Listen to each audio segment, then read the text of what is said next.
পুরী মানেই দিগন্ত বিস্তৃত জলরাশি, পাড় ভাঙা ঢেউ আর তার সাথে সমুদ্র সৈকত। আর দ্বিতীয় জিনিস বলতেই জগন্নাথ দেবের স্থান। এই সব কিছু মিলিয়েই পুরী এক অনন্য ডেস্টিনেশন হয়ে উঠেছে বাঙালি সহ সমস্ত পর্যটকদের জন্য।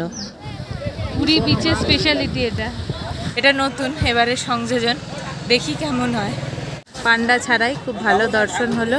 আচ্ছা, এই বাইরে বসে আমরা প্রসাদ গ্রহণ করে নেব। পুরীতে আজকে আমাদের দ্বিতীয় দিন। সকাল সকাল উঠেই একদম সানরাইজের জাস্ট পরেই বেরিয়ে পড়লাম আমরা সমুদ্র সৈকতে যাব বলে।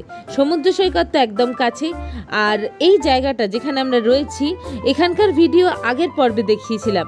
ওপরের আই বাটনে লিঙ্ক দেওয়া রইল আপনাদের সবার জন্য। সি বিচ থেকে একদম সামনে চলে এলাম। জাস্ট 50 মিটার হাঁটলেই একদম আপনারা সমুদ্র দেখতে পাবেন। সামনে প্রচুর দোকান রয়েছে, এই যে পেছনে স্কুটি, বাইক রেন্ট পাওয়া যায় থেকে শুরু করে ট্রাভেলের সব কিছু এখানেই পেয়ে যাবেন। সবচেয়ে পরিষ্কার পরিচ্ছন্ন এবং নিরাপদ বিচ এখানে। যত ফাঁকা তত কিন্তু এখানে অ্যাক্টিভিটিসও হয়। স্পিড বোট রয়েছে, ওই যে আসছে। এছাড়াও এখানে বালির ওপর দিয়ে স্কুটার চলে, আর তাছাড়া ক্যামেল রাইড রয়েছে, যেটা কিনা প্রায় সারাদিন সকাল, সন্ধেবেলা, বিকালবেলা পাওয়া যায়। আর সমুদ্রের ধারে এরকম চেয়ার নিয়ে বসে এই দুর্দান্ত সময় কাটানো যায়।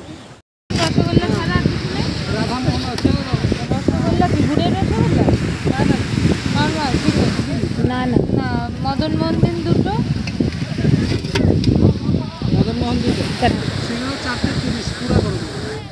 পুরী বিচের স্পেশালিটি এটা। পুরী যে কোনো সমুদ্র সৈকতেরই অনবদ্য অংশ হচ্ছে এই সমুদ্রের ধারে বসে চা, মিষ্টি, সিঙ্গারা এইসব কিছুর সাথে সমুদ্রের ঢেউ। কত করে রে? 4টে 30 টাকা। এখন বেশ বেলা হয়ে যাচ্ছে, তাই একেবারেই আমরা চলে যাব লাঞ্চ করতে। আজকে স্পেশাল লাঞ্চ, এখানে ভেজ ফ্রাইড রাইস, সাদা ভাত, আর এটা রয়েছে একটা বেগুনি, বড় বড় বেগুনি, ভেজ ডাল।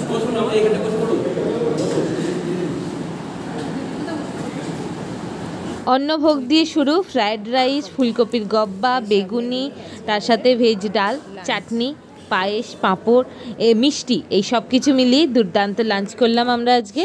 আর এরপর আর লেট করব না, বিকালে আমরা যাব মন্দিরে জগন্নাথ দেবের দর্শনে। তাই এখন গিয়ে একটু রেস্ট নিয়ে নেবো আমাদের রুমে। তারপর বেশ বিকাল থাকতে থাকতেই বেরিয়ে পড়ব। আর ওখানকার কিছু বিশেষ তথ্য আমরা জোগাড় করতে পেরেছি, সেটাই আপনাদের সাথে একে একে শেয়ার করে নেব। এবং তার সাথে এটাও বলবো, এখন খুব ভিড় হচ্ছে, তবে আপনারা ভিড় পাবেন না এরকম কোন সময়টা গেলে, এবং পান্ডা পুরোহিত ছাড়া পুজো দিতে হলে কি কি পদ্ধতি অবলম্বন করবেন। এই যে সামনেই মঠ, আর তার সামনে এই দোকান। এখান থেকে আমরা, আমিও বিস্কিট নিয়ে নিয়েছি, আমাদের চা এখানে তৈরি হচ্ছে। আমরাই বেরিয়ে পড়লাম। এখন ঘড়িতে বাজছে বেশি না 5টা 10। আমি আর মা একটা টোটো নিয়ে নিয়েছি, যাচ্ছি মন্দিরের দিকে। এটাই হচ্ছে মেন রোড, এখান দিয়েই রথের টান হয়। পেছনে আমরা ফিরে এলাম মাসির বাড়ি, মানে যেটা গুন্ডিচা টেম্পল। সামনে যাচ্ছি জগন্নাথ দেবের মন্দিরের দিকে। আমরাই এসে নামলাম এইখানে একটা বল্লভ পার্কিং বলে, সামনেই সিংহদুয়ার, কিন্তু অনেকটা। ই কারে বসেছে, এখানে ই কারের ব্যবস্থা আছে, পয়সা লাগবে না বলছে। তো দেখি এতে গেট অবধি পৌঁছে দেবে। এটা নতুন এবারে সংযোজন, দেখি কেমন হয়। এই কারগুলো ইলেকট্রিক ভেহিকেল, 2, 4, 5 কি আরও বেশি বসবার ব্যবস্থা রয়েছে। এখানে প্রচুর এরকম রয়েছে, only for senior citizen, ladies, সব রয়েছে বিভিন্ন রকম। এই পার্কিংটা থেকেই পরপর এই যে দাঁড়িয়ে আছে, এখান থেকেই নিয়ে যাবে।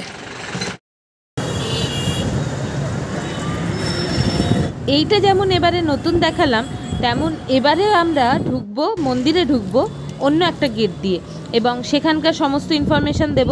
আর যেমন বলেছিলাম, পান্ডা পুরোহিতদের সাহায্য ছাড়া আমরা পুজো দেব, এবং এখান থেকে প্রসাদ, শুকনো প্রসাদের যে ডালা, সেটাও কিনে নেব। সব কিছু শেয়ার করে নিচ্ছি আপনাদের সাথে একে একে।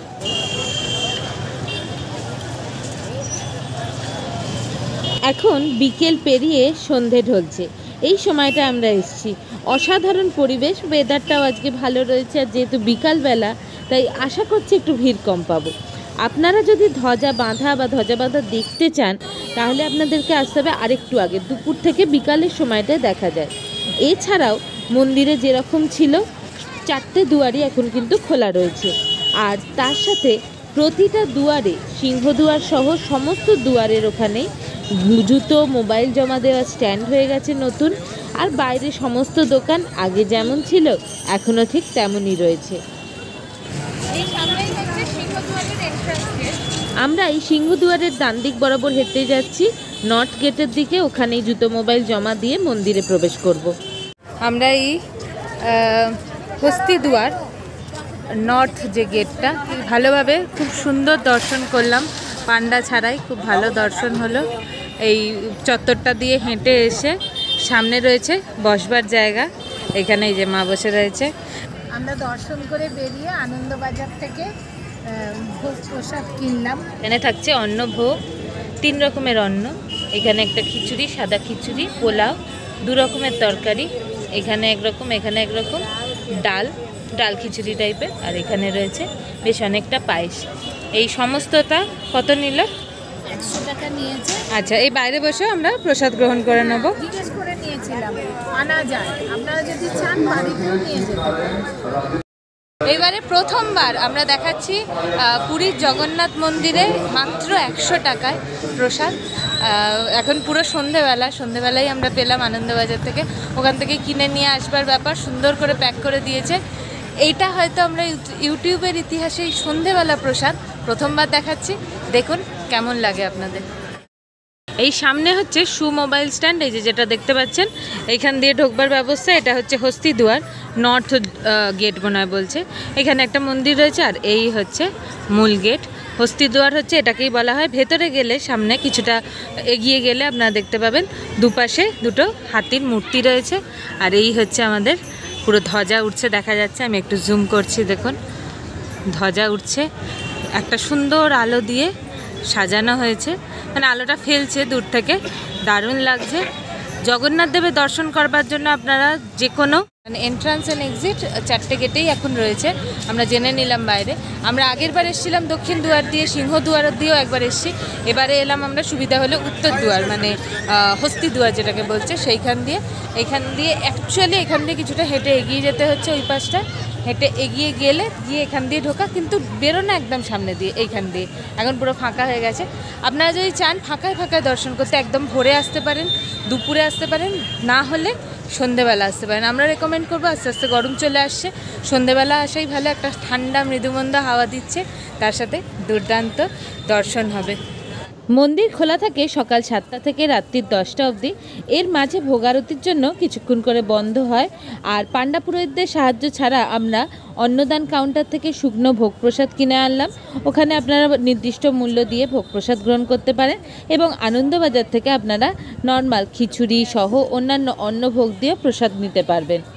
ভিডিওটা কেমন লাগলো একটা লাইক কমেন্ট শেয়ারের মাধ্যমে জানাবেন। কিছু জানার থাকলে কমেন্ট করুন। ফিরে আসছি খুব শীঘ্রই পরবর্তী পর্বে একটা নতুন ভিডিও নিয়ে, সেখানে থাকবে আরও কিছু ইনফরমেশান, আরও কিছু চমক এবং আমাদের নতুন নতুন গল্প, ঠিক যেমনভাবে শেয়ার করছি আপনাদের সাথে।